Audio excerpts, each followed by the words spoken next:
Apa hukumnya orang yang bertato menjadi imam sekalipun dia sudah insaf dan banyak hafalannya? Karena sebagian orang ada yang tak membenarkannya. Imam di Jepang itu mantan yakuza. Yakuza itu tatonya sampai pergelangan tangan. Begitu dibuka tato semua. Ini aja yang tak bertato. Leher tato semua. Dan itu jadi imam.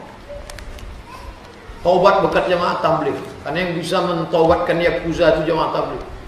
Yang berani menepuk tatu-tatunya itu, mas, taubat. Nah, itu jamaah tabligh. Akhirnya taubat.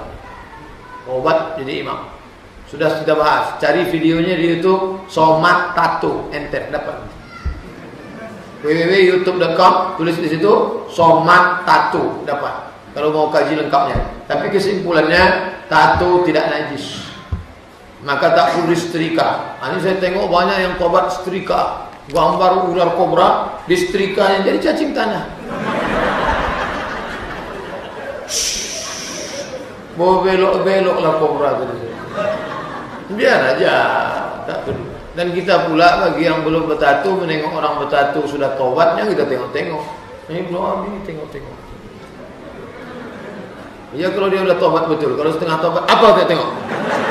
Mata lain. At-taibu min adz-dzambi kama la dzambala. Orang yang tobat maka dia macam tak berdosa, bersih bersih. Jangan-jangan dia jauh lebih suci daripada kita. Jangan merasa dirimu suci. La tuzakku anfusakum.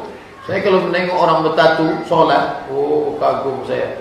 Dia bertatu preman dapat hidayah, maka mungkin dia lebih dulu masuk surga daripada aku. Karena nilai jihad dia luar biasa. Ustaz jihadnya tak ada. Lahir di tengah keluarga muslim, muslimah, keluarga beragama, tak ada jihad. Dia berjihad luar biasa, melawan narkoba, melawan lingkungan, taubat dia, maka dia jauh lebih mulia daripada kita. 2. Apa hukum membuat gambar di badan tato? Apakah ini haram? Jelas ini haram. Ya, Rasulullah SAW mengatakan, la'anallahu al-washimah wal mustawshimah. Dilaknat oleh Rasulullah SAW wanita yang bertato dan wanita yang menatokannya. Ya, karena biasanya dengan laik supaya apa? Alisnya nyentet. Apa sih?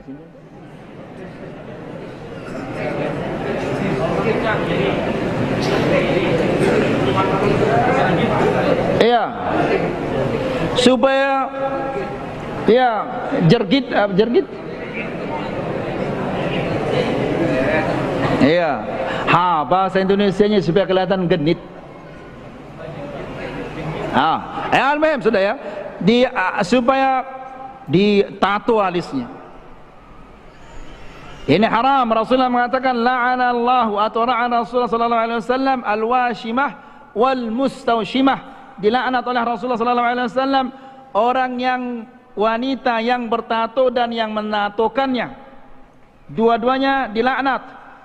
Apa laknat itu? Al-la'n dalam bahasa Arab at-tard wal ib'ad 'an rahmatillah, diusir dan dijauhkan dari rahmat Allah. Orang yang bertato dan orang yang menatokannya. Lalu bagaimana kalau dia sudah bertato? Tobat kepada Allah. Apakah harus dihilangkan tatonya? Jangan dihilangkan. Karena menghilangkan tatonya ini lebih parah daripada membuat tato.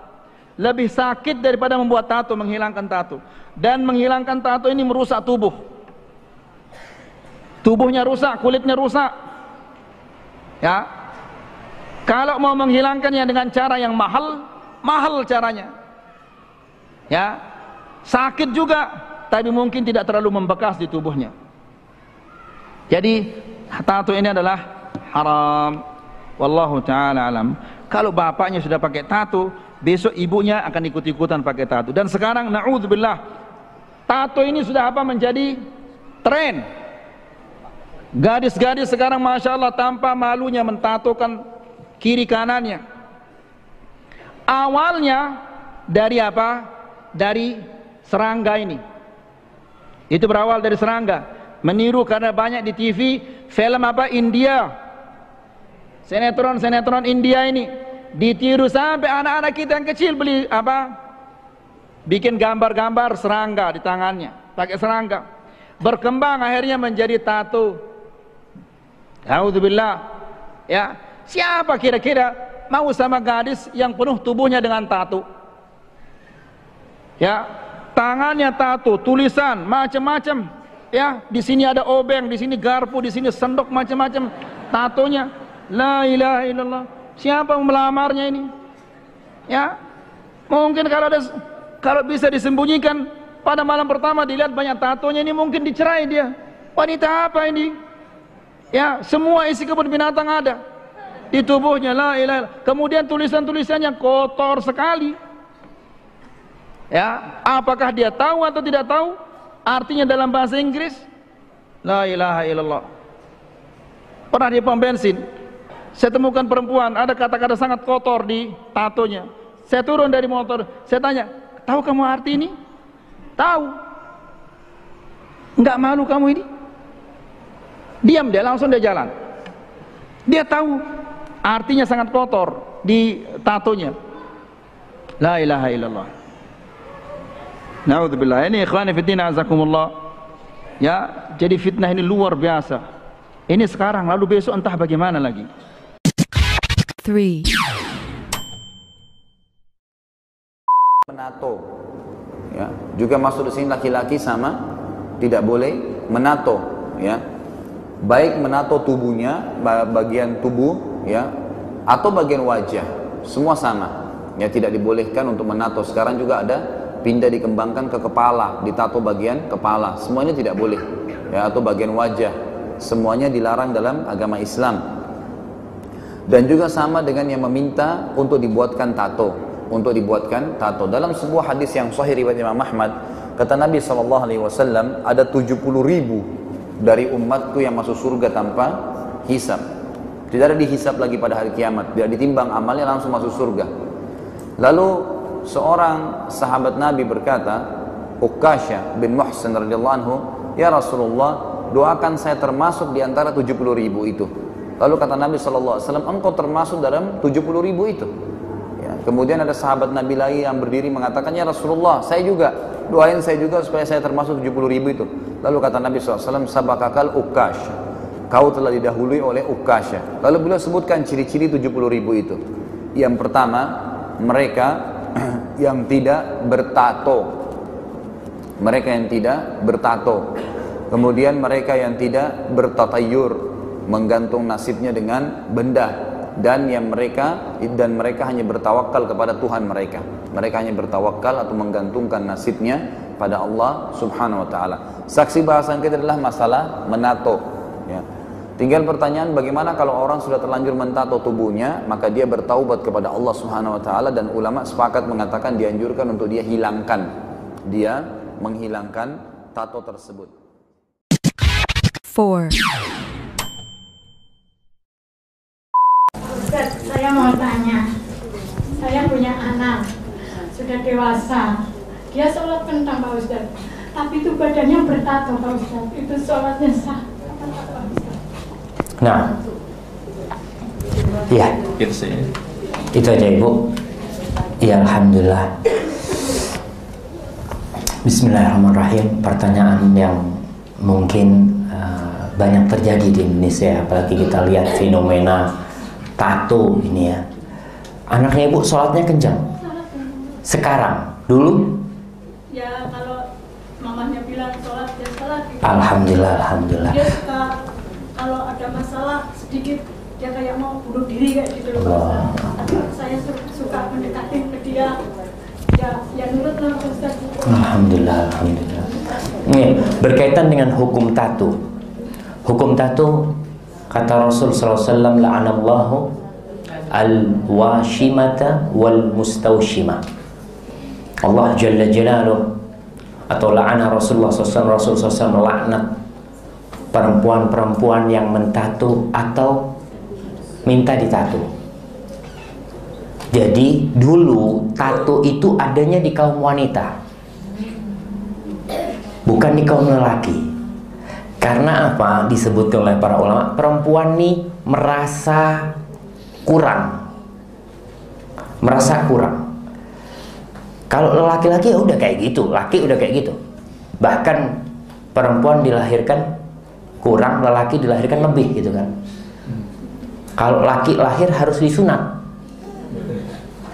karena ada yang lebih gitu. Kalau perempuan kurang, maka perempuan itu kita lihat kalau lahir dikasih anting supaya kelihatan, nih baru nih cewek nih gitu kan.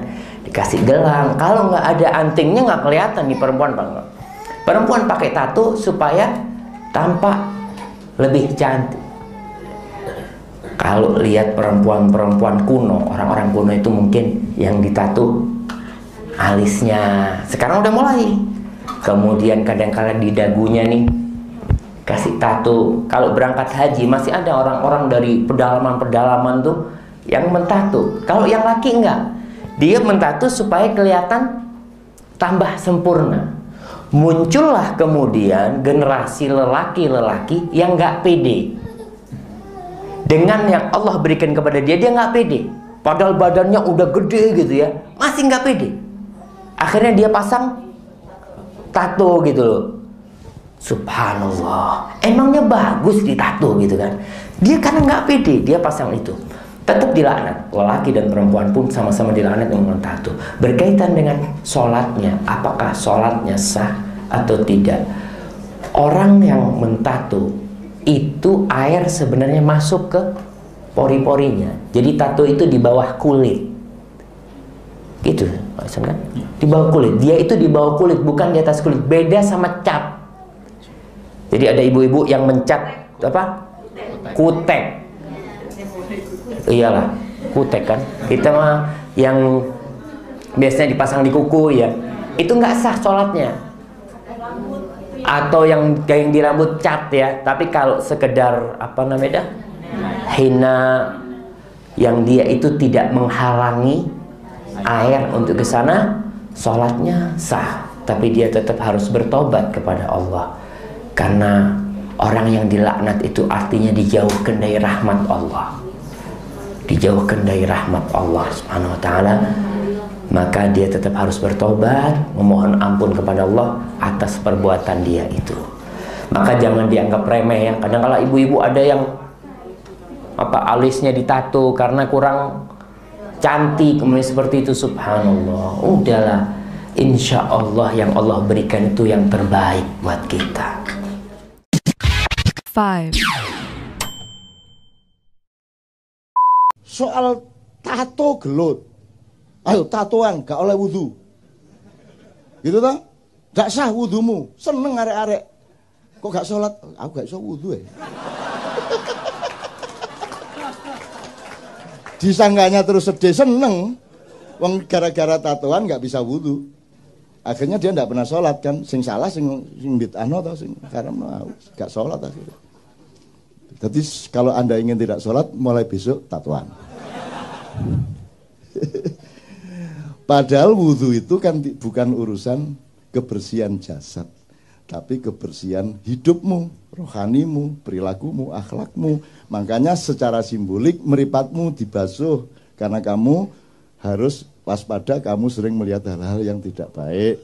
Begitu juga telingamu, mulutmu, hidungmu, dan seterusnya, kakimu, tanganmu dibasuh karena dia sering melakukan, dibersihkan dari perilaku-perilaku biasa. Kalau yang kentut pantatmu tidak diusap. Masa ana wudu ngene rek? Ngene wudu. Enggak ada. Bal yang kentut siapa? Jadi yang kotor mana? Pantatnya tuh. Nah, jadi ternyata wudu itu bukan urusan kotornya badan.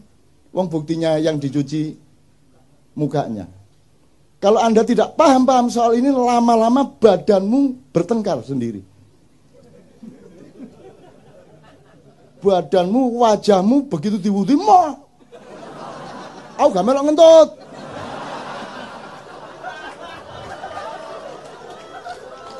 Terus ngene, saya lihat itu saya ngentut duduk aku